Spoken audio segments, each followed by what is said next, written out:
There we go. Okay. I think if I sit down.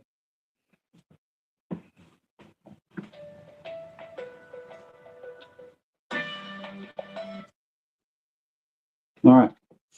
Awesome. I don't like the comments been over your face, but that work? Am I good? And does it look like the microphone still? Just a little bit. Yeah.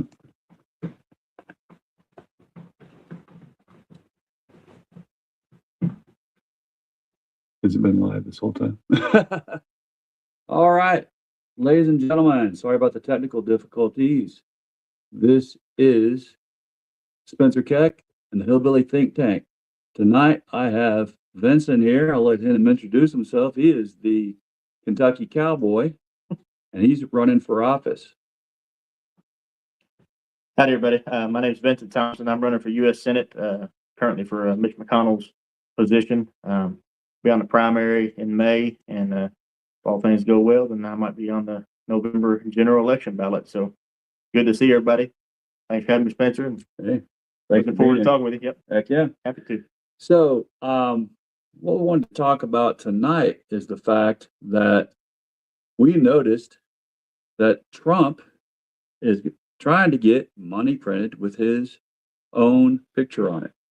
So back in February, Vincent, as you were looking earlier, $250 bill is supposed to have Trump's name on it, according to Congress. They presented the bill, which is titled to amend the Federal Reserve Act to require the Secretary of the Treasury to print $250 Federal Reserve notes featuring a portrait of Donald Trump, and for the purpose of to amend the federal board to be enacted, the Senate and House of Representatives of the United States of America would print this bill. The act may be cited as the Donald J. Trump $250 Bill Act.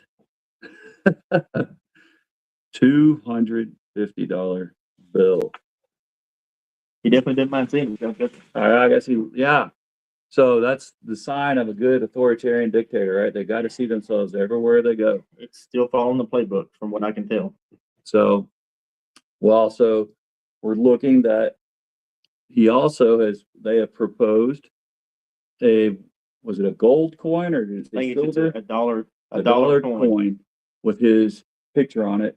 Also, I guess he thinks he has to be commemorated for the 250th anniversary of our country. We got rid of the penny because it's too expensive. Of course, it had Lincoln on it. And then we're proposing to have a coin with Trump's face on it. There we go.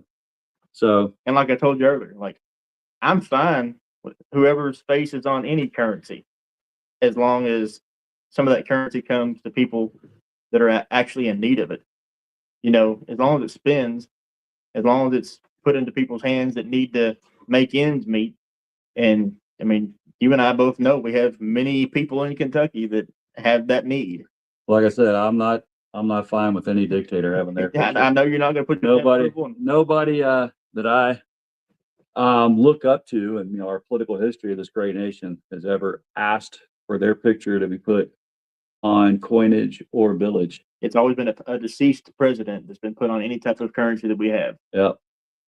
The last time we had a dollar coin currency had JFK's mural on it, and he wasn't alive when that was introduced and put into circulation. Yeah, and that was definitely to commemorate a great life. So, while this is going on, we've also noticed, we were talking about, since I got an actual cattleman here from Kentucky, we know that they have introduced more money, right, for the another $12 billion into agricultural subsidies, and that's to add on to what was it, $6 or $9 billion previously. I think it was a couple months ago that they announced that. In the big bad ugly bill, big beautiful bill. So, and hey, I want you to actually be able to survive. That's my thing, is I know your family's been owning that farm for how long here in Hardin County? So I'm second generation on this particular farm, but I'm probably 8th or 9th generation cattleman at minimum. It's probably even further than that, but that's how we've traced our lineage. And I mean, we just always had cattle. My grandpa had cattle in Cecilia. Some of his relatives had cattle, and some of my grandmother's relatives had cattle in, Washington County, and made their way from Maryland. And ever since we've been in this country, we've had some type of livestock. And for my friends in Sicily that might be watching, he didn't say Sicilia. He was saying Cecilia, Kentucky, just down the road here in Hardin County. Correct. Cecilia. So, and how many head cows did you say you have? So we're running probably around 40 head of cattle right now, mama cows, got a few bulls, just sold some calves. I know you and I were talking about it. The market's high right now, not as high as it was, but it's still on paper. It looks like cattlemen are doing pretty well, but the unseen costs, the input costs have not come down any. In fact, they didn't come down the last time we had a surge and then had the market fall down. So what are some of those costs? I mean, you've got fertilizer on fields. You got to put in some, warm weather grasses, because the Kentucky summer is not really conducive to our cool weather grasses like fescue and clover and orchard grass, some of the big ones. So you're looking at having to plant some of those. You got diesel fuel costs. You got to cut the hay. You got to feed the hay. You got to bush hogs around the fence rows so they don't grow up. Cows don't get pink eye. So you grow alfalfa here? What do you grow for your hay? A lot of people grow alfalfa. We mainly grow Kentucky 31 fescue and then orchard grass and clover. Okay. Fescue and orchard grass is probably our primary hay stock. So when did fescue become a big thing for cattle? I mean, it really took off. I want to say it was in the 50s or 60s. I can't remember, but that was a modified crop, and Kentucky 31 came out of some genetic crossing, and it proved to be a very resilient forage.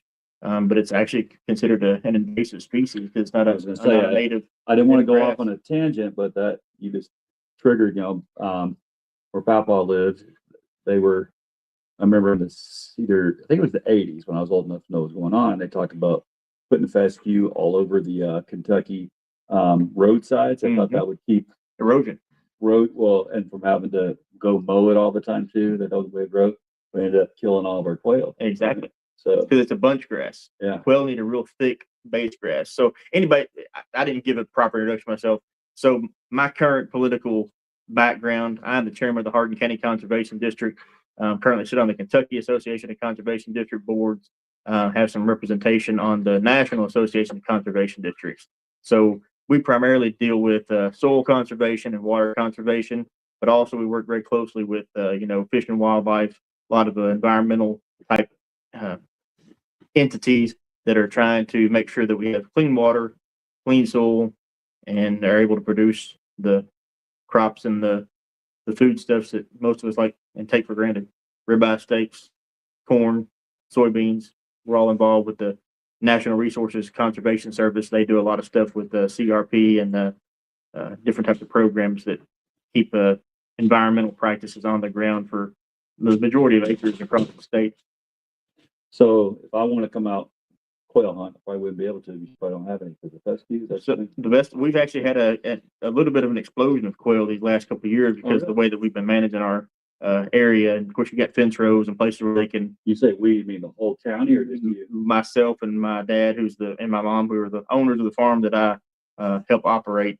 But yeah, I think we got about 3 or 4 coveys of quail now, whereas before we didn't see any for years. So there's some management practices, and then, like I said, with the conservation services, they offer different programs that are strictly for wildlife preservation. They have the pollinator habitats for the pollinators, bees, butterflies, things like that. We've encouraged a lot of producers to put in strip grasses where they mow certain areas of it certain times a year to give the bird populations a place to have their nest, and they don't want it disturbed cutting hay on it, so it's got to stay in there longer than most farmers would want to wait for cutting hay. But it's helped with the wildlife population. So as part of your current political position, are you trying to encourage other folks to do things like that too? Or? I'm always encouraging folks to do that. That's our primary goal of the conservation district, trying to make sure that we're taking care of those unique Kentucky assets that make Kentucky the beautiful state that most people like to come to. I know everybody maybe moves to the city, but they like to go visit the country and see the green grass and the rolling hills and So, and that's predominantly like, east of Lexington. Once you get into the mountains, there's not as many conservation practices what I'm dealing with, but there are forestry practices and there are water practices. You got a lot of runoff down through there, and we've dealt with some issues with all the floods back in Letcher County. When was that? Back in 2014, or not 2014, 2022, I think. Yeah. So, and well, even recently we've had more flooding too in Eastern Kentucky. That's where half my family was from. So Papa lived out there, and he said that his quail hunting and dove hunting was out there. Right. I'm just interested to see. I didn't know that we were on they're your starting to pick up. Pick up. So that's exciting. Through good management practices. I mean, you have to give them an area where they can be safe, and we got a lot of wildcats, and well, not wildcats, but feral cats that are living off the population. But there's not a lot you can do about that other than they kill. They kill a lot. What do we think killed more, the fescue or those feral cats? I know they're horrible. Well, feral cats are devastating the population, but even any birds, things like different varmints like possums and raccoons, but those baby quail aren't that big. So yeah, I mean they're pretty quick and easy meals, so that's why they're not surviving. But they lived around them forever, though. They have, but they used to have the overgrowth that they can hide under, whereas a lot of stuff now is being put into fescue, but also grain crops. Like we encourage a lot of cover crops in the wintertime, not only to retain the nitrogen that might be wasted from previous applications throughout the year, but also just to give some ground cover there to prevent erosion, to prevent wildlife from not having some type of habitat to make it through the winter. I mean, there's all sorts of facets that go into it. I mean, I could talk about it for hours. I'm very interested in that, but if we don't do it tonight, let's do it another time because I really want to discuss that. Sure. So this farm bill, how would it affect conservation and the work that you do? So would anything go towards that? Some of it will go towards it. So the Natural Resources Conservation Service, NRCS, I'll refer to it from now on. Our office is actually located in their office here in the county and most counties throughout the state. And they are the ones in charge of administering federal monies that come into the local areas. And then we are responsible for opening up application processes and then divvying out that money to the applications that were approved. It's a pretty stringent application process, but once you get through it the first or second time, it kind of becomes more familiar, and they've got most of that automated online now, so that helps out a little bit. But we also maintain the water quality plan, which every producer that applies for any of these applications, whether it be state cost share, federal cost share, county ag improvement program, which is comes out of the tobacco settlement fund. About half of that tax dollar revenue goes into the state budget, half of it goes into the Kentucky Office of Ag Policy, and then each county is divvied out a certain amount of that money based on what their historical tobacco crop was pre 1999. I think I can't remember the exact date, but all those you have to prove that you're doing some management of your ground and trying to keep water and soil healthy. That was my first love of Kentucky was since I was knee-high to a grasshopper, going out and fishing in fire ponds with my papa. Yep. He was a country doctor. Whenever his patients that he knew were very poor farmers, couldn't pay him, but hey, just let my grandsons and me come to your farm ponds. These were ponds; they weren't lakes. We guys that had lakes, he made sure that we got to go fishing out there, but he charged them. Right. There's nothing wrong with having a pay lake. No. Well, I mean, make a little bit of income on that. Their own private. But some people that are in need of it, like my papa used to hunt squirrels on his farm in Cecilia, and then take them down to the less fortunate folks down in Cecilia who live down by the railroad tracks, and just help them get a meal every once in a while. It wasn't charity; it was just neighborly. Yeah. Well, I missed it. That's what made me really fall in love though with Kentucky is that ability to we had some of the best fishing in really small ponds, but the size of this living room. We used to have a pond that probably about 4 times the size of this. It went dry when we got rid of the cattle several years ago.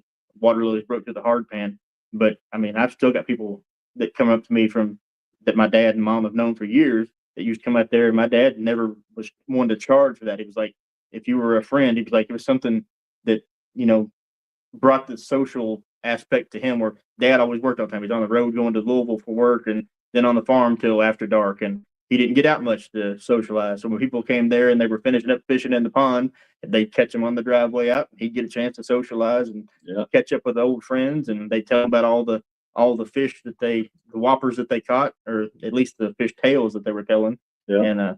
And they stocked a lot of ponds around our area in the western part of the county, with some of our fish.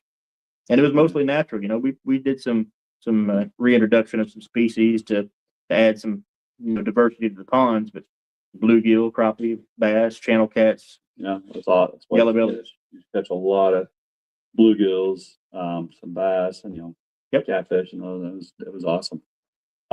So water, I know that this administration has really scaled back and said it's fine for corporations to basically dump stuff in our water.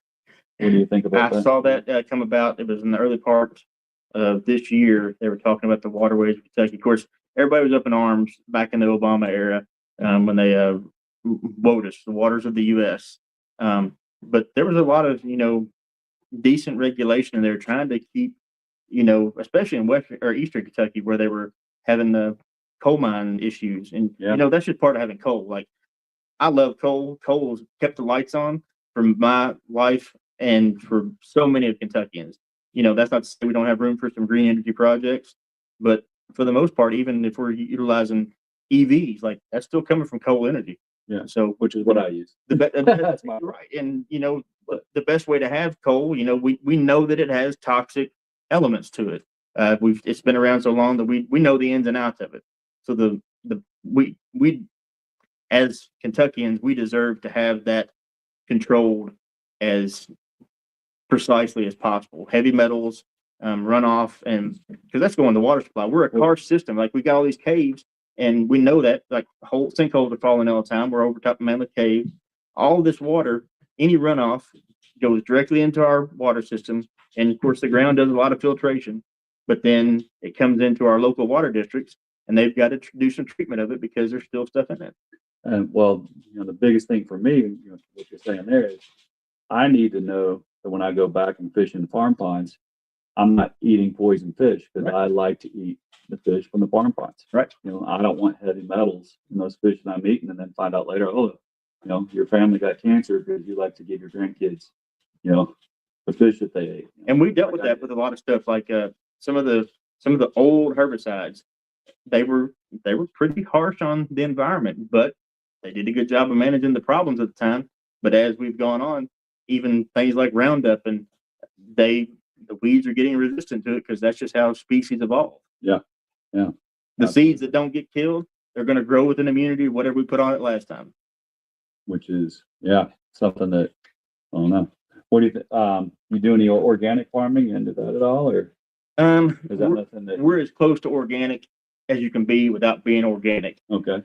Now, I know that's kind of a buzzword, and it sounds like something that you want to lean towards, but a lot of the organic crop treatments and animal treatments, they're kind of off label because they have some other side effects to it. Now, that's not to say that I'm bashing organic farmers.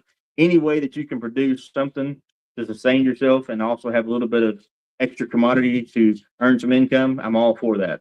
But it's got to be regulated with the same sincerity as we've done with stuff in the past. Yeah. And because it's been such a niche industry, it's probably gotten by with some things that maybe shouldn't have been gotten by with. Does this farm bill have anything in there for those farmers, though, or is it ignoring? There will be some of that divvied out there, but I've seen that they've usually ignored them. Since World War II, American agriculture has been geared towards cheap food, which equates to a lot of starch, and corn was that primary resource that we funneled into, and I'm happy for it because I love cornbread. I love, anything corn's in, I love it, even though I can't eat it anymore because I got diverticulitis now. But it still brought me along. It's brought a lot of people in Kentucky along. But that was the focus. That's from my readings and my stuff that I've learned about, that's kind of what helped us win the Cold War was, applying socialist policies towards food production, and we did it better than the USSR. And that kind of gets swept under the rug of history. Yeah. But Yeah. that's part of the reason that we came out of the Cold War, not just because of our weapons innovation and, our resilience, but because. Well, I'd say it was Franklin Delano Roosevelt's awesome program Exactly. that started that had us win the war, helped us to win World War II. Yep. Yeah. Actually, I want to do a whole thing on that. Sure. If we could do that, like make that one of our episodes. I'm really interested in that.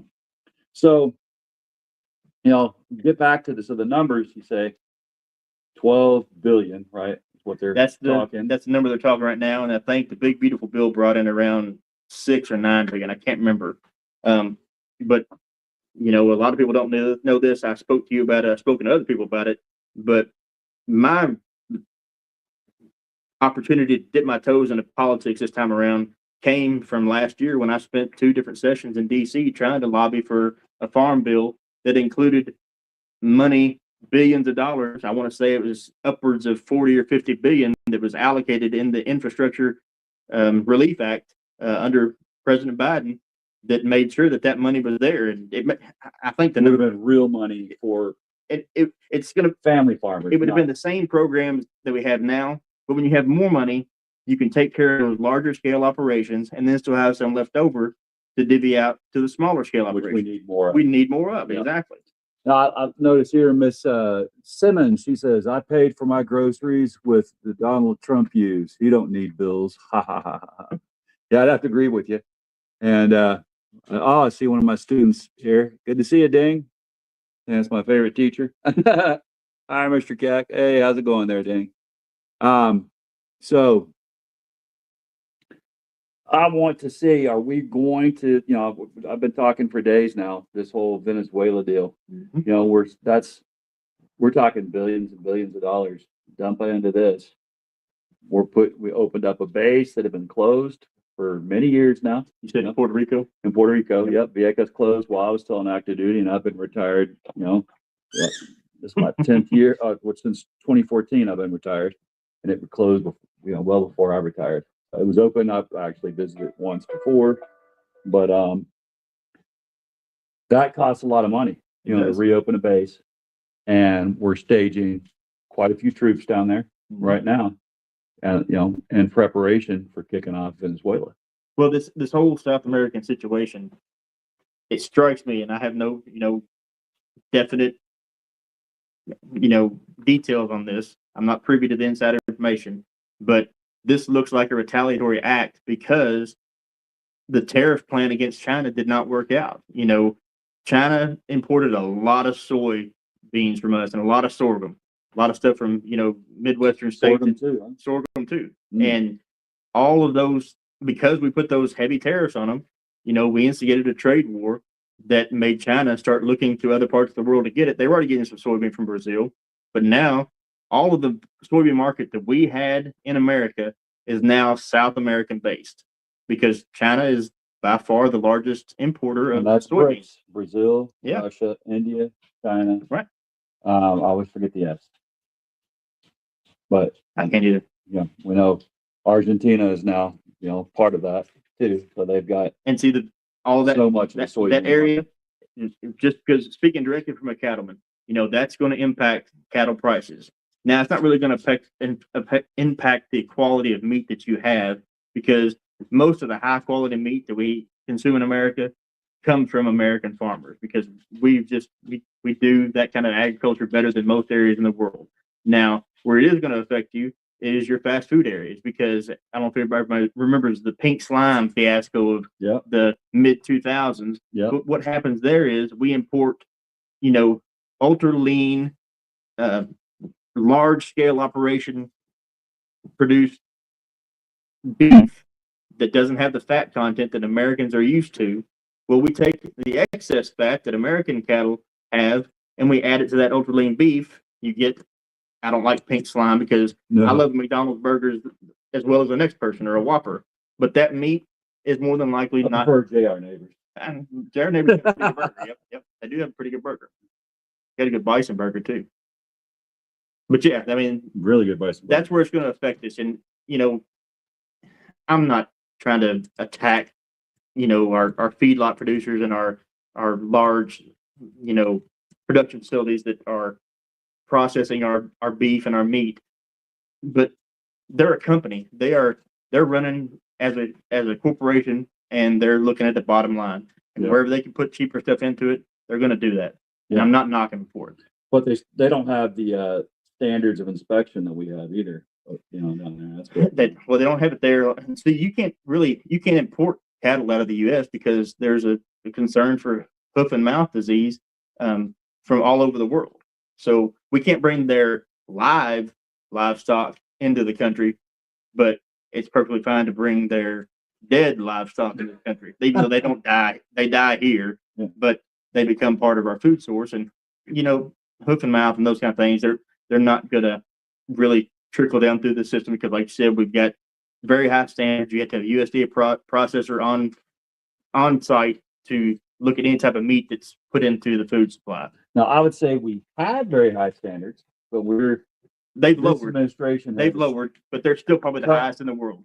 Yeah, but we've cut so many inspectors that we need. That's the problem. Like if you're going to a local abattoir and trying to get your own beef or my own beef processed, like it's hard to find somebody that doesn't have a waiting list, a year long, because they have to have the inspector on site for the death of that animal, the processing of the animal, the putting it into the individual steaks, into the burgers. Everything has to have an inspector right there. If you have it USDA packaged. Now, if you just have a USDA facility take care of it, they just are visited once or twice a month by a USDA inspector, make sure that they're following all the guidelines, so that if you have your own livestock processed, you don't have to have it USDA inspected. It just has to be USDA processed. All right. Well, so that money that we're going to spend, and we are spending on this boondoggle, in Venezuela, I think they should be going to farmers. I believe in a strong national defense. I spent, from 1990 to 2014 in the military, and I loved every minute I spent there. Like I said, there's tough times in any job. So, right. Yeah. But I don't think we need to create more folks that are disabled from an excursion down there in order to get some oil. And like you said, I agree with you. This is due to the whole tariff war, and let's get a smoke screen. Yeah, this is a retaliatory act. Yeah. So, if y'all have any other questions for us, let us know there. Because I think that we're definitely kind of hitting our high points. Anything else you think you want to let us know about the Hardin County, cattle producing operations and what we need to be able to make it keep being viable for folks out in the just one place like Cecilia. And one piece of information I learned we have our annual cattlemen's banquet every year for the local organization, and we learned through our presentation that Kentucky has the second most registered cattlemen in the U.S., right behind Texas. But that gap is slowly closing, and Kentucky raises the most beef cattle east of the Mississippi. Now you get out west, you get large scale ranches. They're going to have more cattle out there. But Kentucky is we're prime cattle country, and we've turned into prime corn and soy country. Western Kentucky's got a lot of flat, fertile ground, and we've been able to, I'm not going to knock GMOs because I used to sell them for a company, and those GMOs have allowed us to grow more in smaller areas, and a lot of farmers around here have reaped the benefits, and I know many of them personally. I've got family in some of them, so I'm glad that they've been able to make a living doing that. But some of that money does need to go down to some smaller scale producers, and we've always advocated for a lot of. I know I was talking to your daughter about urban agriculture. We've been having to push for that because Kentucky is rapidly urbanizing. Like Hardin County, that's probably the biggest issue facing us in this county is urbanization of prime farm ground. Yeah. And I understand the need for it. I understand we need the jobs, and the population in the restaurants coming in to feed the population. They generate tax revenue. I get all that.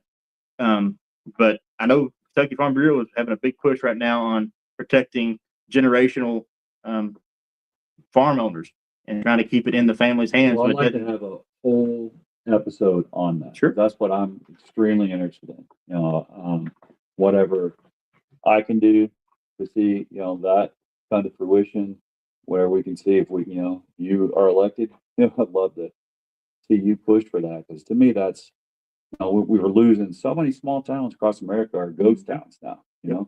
I mean, that was a prime candidate on why the opioid epidemic took off in these areas, because, there's a song by Old Crow Medicine Show called "We Don't Grow Tobacco No More," and it talks about how that tobacco money was people's annual farm payment, and when that went away, that was part of why the CAPE program was established, to get people earning ag dollars where once tobacco was the cash crop, and we've done a good job of it. So that leads me to another thing that we could probably either do a whole episode on, or make part of the one that I want to do on, how we get small farmers back. Right. But what do you think of Mitch McConnell decided here in his last, hoorah to sack the hemp production here in Kentucky? Because I number one, as a vet, I like everyone. There's this company here in Kentucky called Cornbread. They make hemp elixir, 5%, I think, THC. Right. To me, it seems to be far healthier than my favorite beverage, which I finished earlier, the brown liquor, which my other Kentucky favorite. But I mean, you talk about tobacco's gone away, but before, years ago, hemp was one of Kentucky's. It was big cash crop. Was it ever bigger than tobacco, or were they just about side by side at one point? Probably side by side, but the reason that hemp was such a large market was because we utilized it from everything from rope to clothing to, like, probably small towns had some medicinal shops that utilized that. And we know the health benefits of it. Yeah. We know that it can be regulated. We even know that we can grow it here. The problem was that we didn't have the infrastructure that other countries like Canada had, that were used to dealing with hemp being a hard product to process. And there's different, you have seed oil hemp, you have fiber hemp. And I was very enthusiastic about that when it all came about. And I was trying to apply for that growth permit. Mm-hmm. But I know people that grew it, and they were trying to run it like a corn or a soybean operation. Well, all over the state. But I knew people that, kind of went at it from a corn and soybean mentality, and it's not the same crop. It's not an easy crop to take care of. It's not an easy crop to process. You got to have a process. I thought it was like a weed. That's what we call it, weed. Mm-hmm. It's not as easy. It grows like a weed, because it'll grow almost anywhere. That's another good thing about it. That's what I understand. And that's why it was Eastern Kentucky popular, and did so well. And that's why marijuana took off so well, because it's a derivative of hemp with just higher THC content.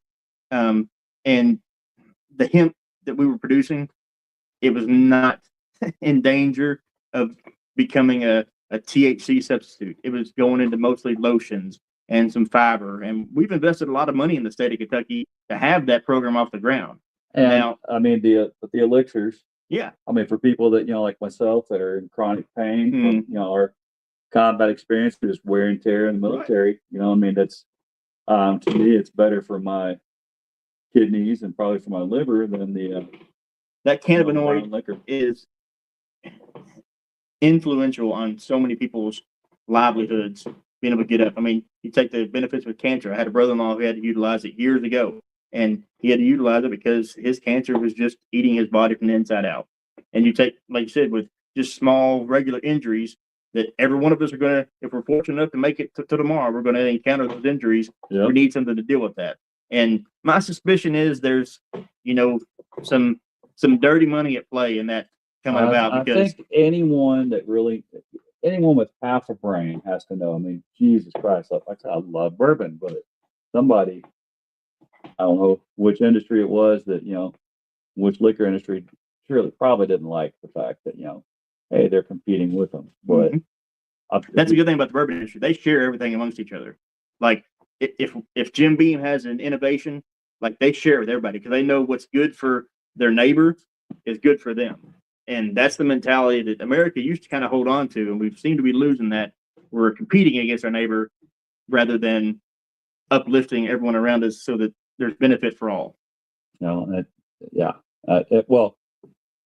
would this have been a deal if we hadn't scuttled our bourbon boom with this trade war, with this Right. tariff. China was the number You know, one importer of would they have bourbon. ever said, "Hey, don't let hemp take over"?